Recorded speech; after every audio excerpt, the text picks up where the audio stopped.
छोटे, ये छुपा ले, अगर हमें किसी और ने देख लिया तो वो भी ये काम करने लगेगा। अच्छा, ऐसा क्या काम करते हैं ये लोग? भाई, मैंने अभी नासिर को देखा।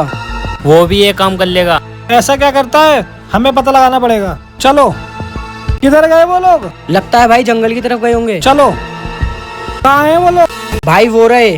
छुप जा। जल्दी अपना काम करो और चलो। पहले देख ले कोई आसपास है तो नहीं। छोटे, ये आवाज कैसी? जरूर यहाँ कोई है। लगता है उन्हें पता चल गया। छोटे, चल यहाँ से।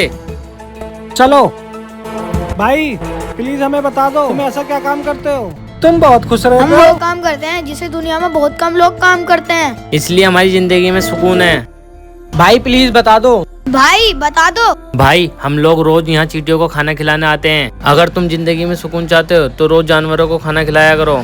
और भाई, दुनिया की सारी नेकियों में से अफजल नेकी है किसी और को खाना खिलाना।